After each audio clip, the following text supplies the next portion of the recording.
Katakot-takot raw na pambabatikos at pagbabanta sa buhay ang inabot ng kapuso aktor, director na si Zian Lim. Tapos niyang mahiwalay sa long-time girlfriend na si Kim Chiu. Ito ang binahagi ni Zian sa eksklusibo niyang panayam kay Nelson Canlas sa GMA Integrated News nitong June 6, 2024. Magsalita o ungkatin pa ang masakit na hiwalayan nila ni Kim. Ngunit hindi naman raw tama na manahimik siya at pabayaan na lang ang samut-saring okasasyon ibinato sa kanya na wala namang katotohanan. Sinabi ng aktor kung ano-anong okasasyon ang natanggap niya, ngunit apila niya, hindi niya ito deserve, lalo na't bukod sa kanya ay nadadamay na rin daw ang kanyang mga mahal sa buhay, lalo na ang kanyang pamilya. Saad ni Sian, I don't deserve the false okasasyon, the lies being spread. Pinipilit daw ni Sian na huwag nang magsalita, uungkatin pa ang masakit na hiwalayan nila ni Kim.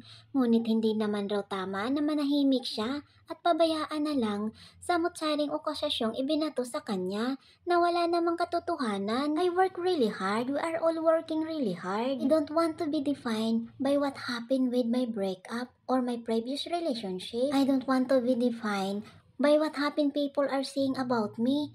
These posts, headlines, o kung ano man pa niya. Sige, ako na po yung tirahin nila but not my family. Giving all little content, nadadamay na rin kasi yung nanay ko, pati na yung lola ko. They're getting personal message. I'm getting death threats. My mom's getting death threats. Umabot na sa mga ganon. The gravity of the situation I'm dealing with now. My family doesn't deserve all the made-up lies. Ayoko na mandamay pa ng iba.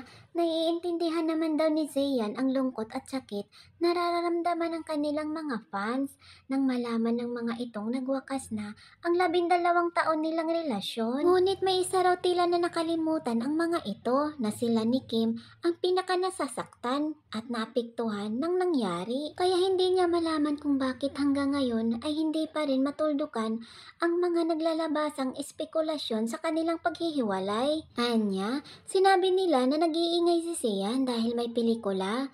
No, we really did explain from the bottom of our hearts kung ano talaga ang nangyari. Hindi namin kailangan pa isa-isahin kung sino-sino ang nagkulang because it's just like any other relationship.